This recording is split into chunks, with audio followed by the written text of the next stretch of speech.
Hello and welcome back to Do News. I'm your host, the King of Do. Taking a quick look at the markets before we dive into the news. Capitalization right now is at 98 billion. We got back up above 100 quite well, actually. I saw 103 and even 106, I believe, at one point. But we have trailed back down rather quickly, and actually quite a bit just in the last few minutes, in about 2 hours. And I'll go ahead and show you that.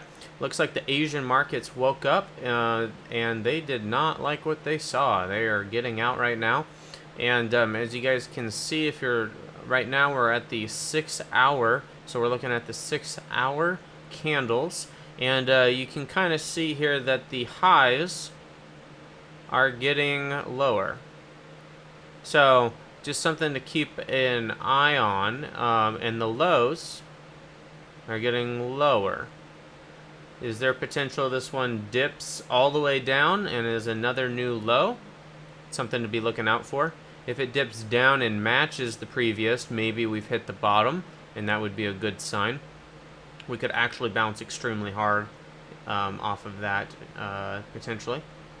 But if all is well with the world, and this is a change in direction, a change upward again, it will fall somewhere in between here, but you can see the sell-off happening here, and this is Bitcoin versus USD right now, okay? So taking a look at the markets, it's a day of blood. Lots of red, some huge winners though. We've got Ant shares climbing all the way up to number 12 now, making some big strides. Long ways to go to get to number 10, but it's within reach for Ant shares. And Zcash taking a step back the last few days, which is probably healthy. It had a long, nice green run going for it. Genosis up 30%, and that's pretty much the big gainers that I can see. Ant shares and Genosis, the big ones. Other than that, the entire markets are down right now. So that's your update. Let's jump right into the news. VIACOIN here basically has announced a successful testing and quality assurance period for its coin, and they've added SegWit. So that's what they were testing, and it looks like they'll be rolling that out soon. So they're hoping to do it in the next few days. This is good news, as another proof of SegWit working and being successfully rolled out. That should give some people confidence in Bitcoin basically adopting SegWit. So that's definitely something that you want to keep your eyes and ears peeled about. Any news around SegWit right now is critical.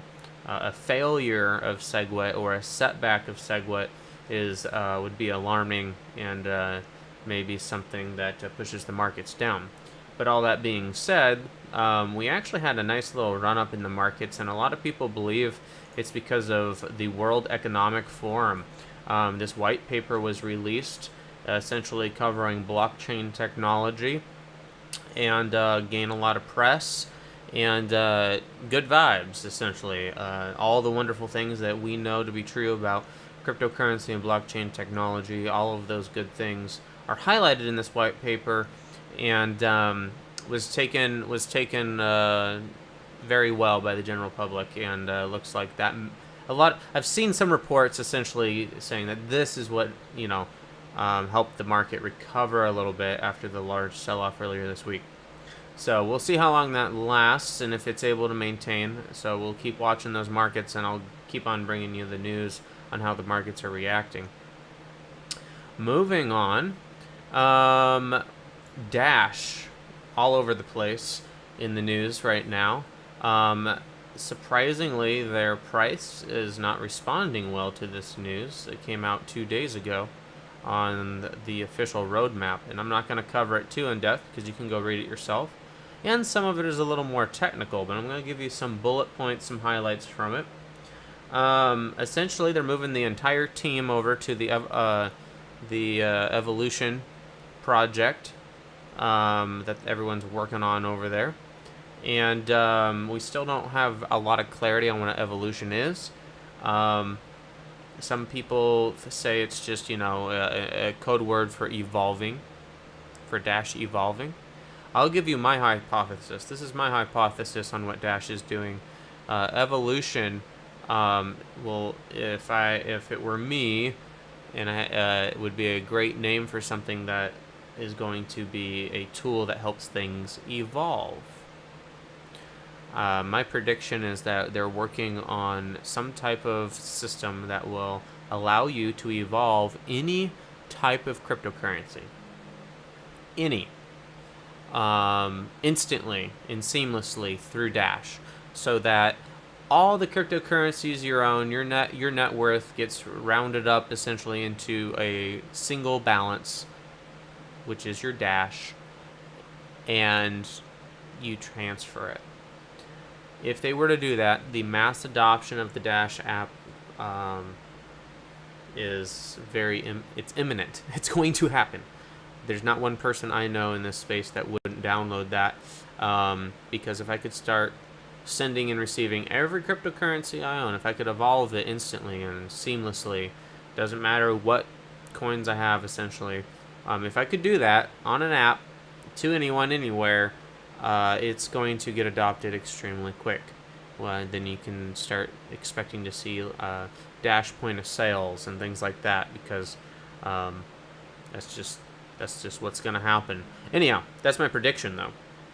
So don't get that confused with actual news. But that's my prediction of what evolution is, or it will become someday. They've hired more devs to accelerate the project. So it's kind of funny, because in this white paper they say, we're going to be really careful and not rush to market, and we want to make a good product, etc. Then they immediately say essentially that we're accelerating everything by hiring more people. So it's interesting. They're trying to go fast, but also go slow, and it's a little bit of corporate mumbo jumbo to try to just sound nice and sound pretty. But I have no doubts that the movement of the team and the hiring of more people is a knee-jerk reaction, in my opinion, to the opportunity to dominate Bitcoin. August 1st may not go off without a hitch. It could be devastating, leaving the door wide open for someone or something. And Dash is positioned right now to take that lead if something were to happen. So, I know I have a lot of Bitcoin fans and Ethereum fans out there. But we've got to be realistic about the application of Dash and what it's achieved already. It can't be ignored, what it's achieved already and what they're continuing to achieve. I'm not saying you have to like it. I'm not saying you have to love it. But I do think it's worth taking a moment, pausing, and taking a closer look at and understanding where they have an opportunity to carve out their own unique space in the blockchain and cryptocurrency sphere. I've talked about it before on this channel that if you are interested in making money in cryptocurrency, not blockchain, but on the cryptocurrency, actual currencies, that you need to diversify. Alright? I've talked about that a lot. There is likely to be one winner when it's all said and done. One clear giant winner. You know, there's a ton of people that believe it's going to be Bitcoin. And I am like 50-50. It's either going to be Bitcoin or anyone else. I don't even have a percentage for anyone else because I think it's all equal. Anything could happen.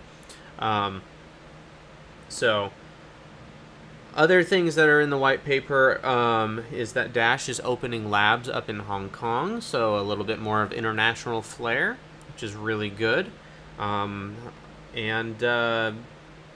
Lastly, the master nodes are essentially going to be requiring SSDs, and they're creating something called Dash Drive. It's very important you listen to this.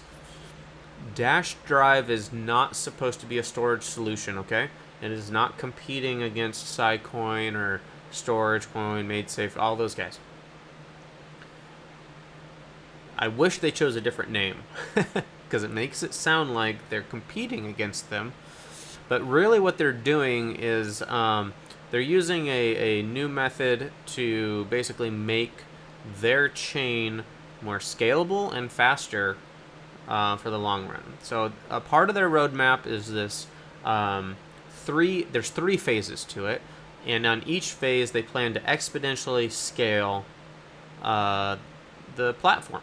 So and this is part of it. This is the first part of it, and I did not find it in this white paper, so I will give credit to Crypto for pointing this out, because I haven't been able to verify it anywhere. I've looked everywhere, but it sounds like, according to Crypto, you'll be able to save, essentially stake. There will be like a Dash savings account. You'll be able to stake in a pool together. So all of us together, everyone watching this channel, we could come together and essentially have our own masternode that we share, if that makes sense. So apparently that's in the works or being planned. It wasn't very clear in the white paper. It wasn't really mentioned, but that's something that Crypto was sharing about this news. And he does have some friends over there, pretty good friends with Amanda B. So maybe he interviewed her and picked up some news that is public, but just I couldn't find it per se when I was looking for it. Moving on. We have a safety alert here. This is my public service announcement. I do this a lot for you guys, and I think it's healthy. Some of you guys that have been around for a while, you know a scam when you see one, but a lot of people that come to this channel may not be aware, don't know, and this one actually is not a scam. This one is just not tasteful. Essentially, Blockfolio is using all of your data. It's using everyone's data, and that's not surprising. That's what everyone's doing these days. Your data is super valuable. Anytime something is free, it's not. They're taking from you what is rightfully yours, your data, your personal details, even some privacy. They're taking it and selling it in order to make a profit. Nothing is free, guys. There's no free lunch, all right? So, Blockfolio has been taking all of your data, all of the portfolio information, and compiling it on the back end. Essentially, the ideas is that they're actually using it to predict movements in the markets in order to profit, and things like that. They know way too much about you, everything that you've owned, and where you've sent it, and it's a little sketch, guys. Essentially, it's not decentralized, and that really turns off a lot of people in this space big time. But I'm not surprised. I mean, for someone to make an application like that, I would just assume that's what they're doing. Honestly, I honestly would assume that.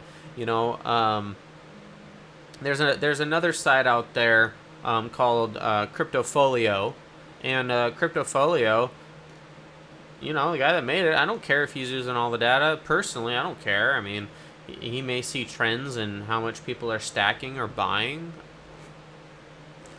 but I don't care. And that's just me. And I know that some people care a lot. But in this particular case, Blockfolio may have too much information on you, and so you need to be very careful. There's a great article by King's Crown, who's a great Steemit poster, fantastic. He posts some of the best content on Steemit in regards to blockchain and cryptocurrency. If you haven't been on Steemit or used Steemit, go over there and check it out. So if you go to steemit.com /@ the @ symbol, King's Crown, you can see it right here. I'll go ahead and zoom in here and highlight it for you. King's Crown right here. If you go find his profile, you'll see his posts, and all of them are fantastic. I strongly encourage that you follow him as well. He definitely deserves a lot of credit for the deep diving of this information here, and if you're concerned, you need to go read it. I am not going to deep dive it because I actually don't know very many people that use it, but I do know it's pretty widely adopted, and someone listening to me out there is definitely using it. You're going to want to go read this. He's asking you to literally stop. Like, he feels it's such a risk and a concern that you need to stop. And he offers a little bit of a tutorial as far as being safe as well. So go on over there and check it out if you are using Blockfolio. Moving on, we've got testers needed for the Golem user interface. So if you are a designer or do 3D rendering and are familiar with the program called Blender, they want you. And if you just head on over to Golem's blog, you can probably just Google it and find it real quick. They're actually looking for people to go ahead and email them at blender.tests@golem.network. And if you go ahead and email them, they're going to set you up with some questions to answer and things like that as far as the interface goes. And this is good.